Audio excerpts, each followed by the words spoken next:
Hi guys, I hope you're good. If you're new, I'm Katie and welcome to another bookish adventure.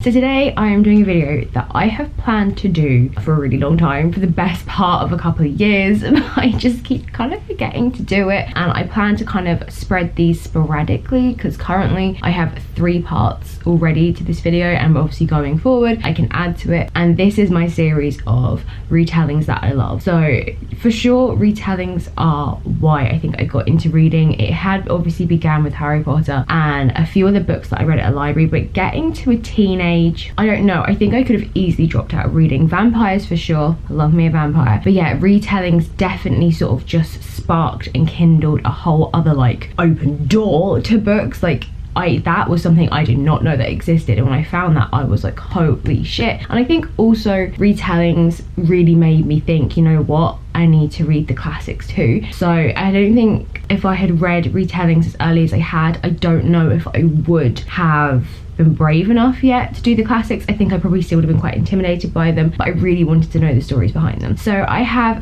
2 book series and a single that I have to share with you today, and then the rest I'm kind of do this, it makes more sense in my head. I want to try and do this as close to chronologically as possible, and also I'm splitting this up so this video is massive, and yeah, because you know I have a tendency to ramble. So first we have the Tales from the Kingdom series. I think it's Tales from the Kingdom, I'm like 99% sure it's Tales from the Kingdom. This is by Sarah Pinsborough, and I'm gutted there are only 3 books in this. Truly, I wish she had continued with this because, oh my god, like she just could have gone so many places. So this is based on classic fairy tales like Snow White, Cinderella, Beauty and the Beast, so many, and yeah, Sleeping Beauty's in there, and lots of other characters are sprinkled and hinted throughout. This is a lot more darker. This is probably one of the, I think this could have been the first 3 I read retelling wise. Yeah, way more darker. Oh, she's sexy. Yeah, I'm throwing it out there now. If you're not comfortable with sex, don't read them, because yeah, they get sexy. And yeah, there are a lot more, their motives and like the twists that are kind of contained within these books are definitely more of a kind of a modern day thing, like their desires and their wants and things, and the characters are completely different. Like some of them are assholes. It's been a long time since I read these, so my memory is kind of fuzzy on these, and I really do want to reread them. But Poison obviously follows Snow White, and I mean, come on, like the covers are just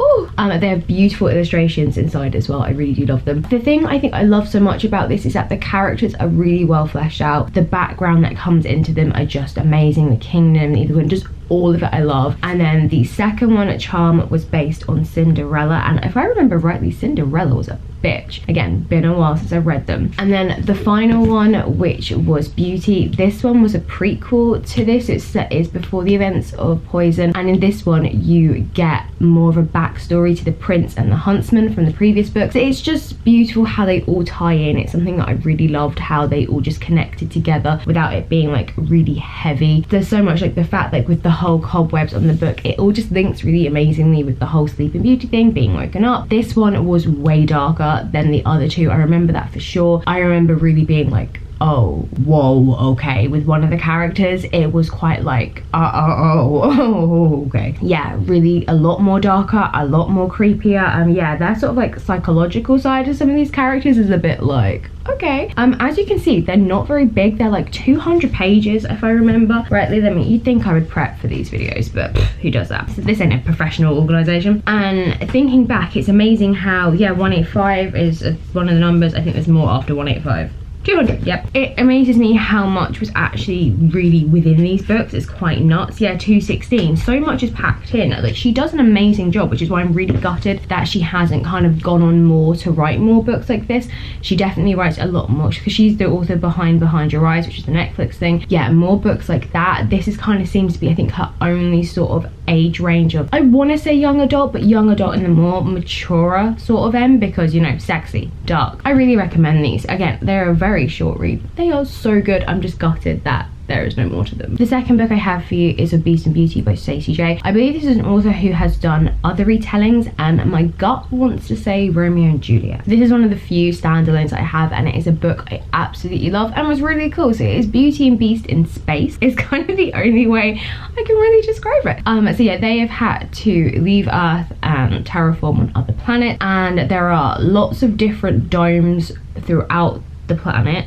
which house people, but then if you're not rich enough, or if you do things and I think to be punishment, you get thrown into the outside world where the elements are really harsh, and basically the people have mutated, which is where you get your beast. And so in this, I don't think people know this, but she does. Our beauty, Isra, is a blind princess, and it is tradition that I can't remember if it's every so many generations or whatever, but you have to be sacrificed to this rose garden, I think it was, and basically that is what is keeping these domes habitable. It is what's keeping them, like, no one seems to know why they flourish so well, because I feel like it just shouldn't be possible, but it is. And yeah, like, they have to, a sacrifice has to happen, and she's grown up knowing this. She knows that this has to happen, and obviously, you know, doesn't want to die, but she is willing to, because, you know, for the good of the people. And I loved Isra. I fell in love with her so easily, because yeah, she was blind, but she was so, like, she would go running around on her rooftops, like she knew every inch of that place, like, just perfectly. The Gaston character in this I actually liked, because he did get given some kind of like some human qualities, like some depth sort of thing. He wasn't just an outright asshole sort of thing. I really did like it. So this story is basically, once she meets the beast, I think his name's Kai, Gem,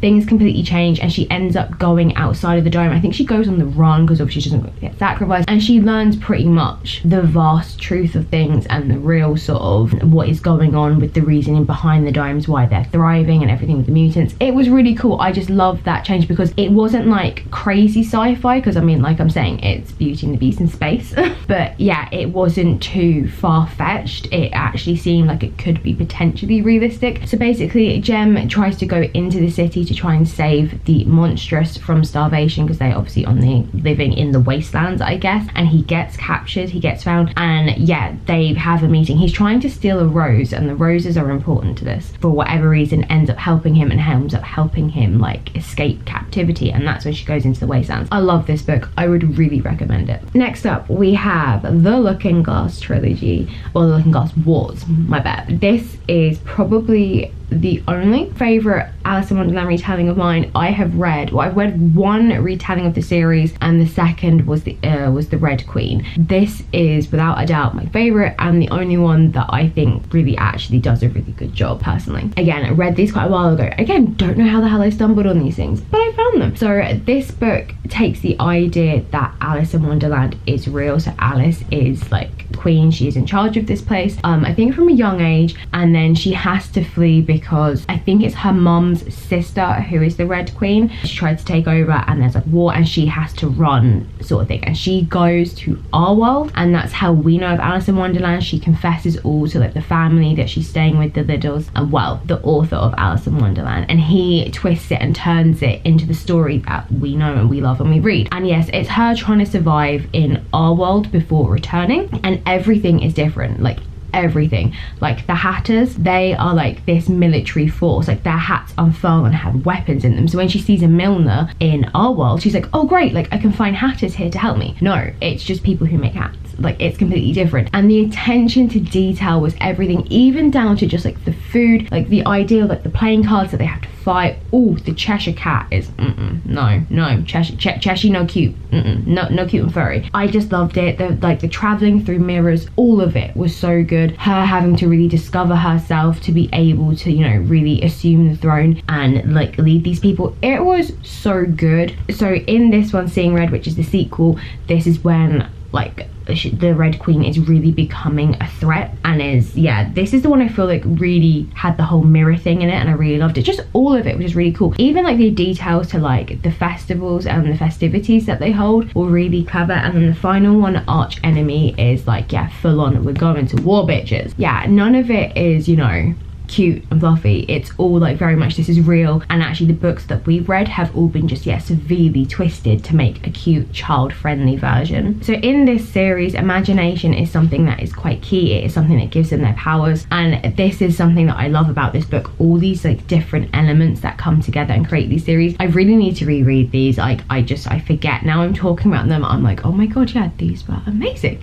Like how could I have forgotten this? So those are my first three that I'm sharing with you. I am really excited to sort of continue this, because I love me a fairy tale. I'm a Disney baby, and I love me a retelling. It's something that I really love. So comment below if you've read any of these, any of your favorite retellings that you think I should check out, and I can let you know if I've already read them, if they're on my list. There's a new one coming, Gilded, which is Rumpelstiltskin, which I'm like, hello, below, which I really like, because again, I have not, there are certain ones that I have like just not read very many of, and I think Rumpelstiltskin is one of those ones like you don't really see. The series that I plan to share in my next one is one of the ones that I'm really love and really recommend, because oh, how they tie in is just so clever. But that's another video. Like I said, comment below with any of your favorite retellings, anything I should check out, and yeah, if you have read any of these and what you think of them. If you enjoyed this video, then you want to give it a like button, do that too, and if you want to subscribe to me, do that too, and never miss a video. I will see you in the next one. Have a great week and have a great weekend.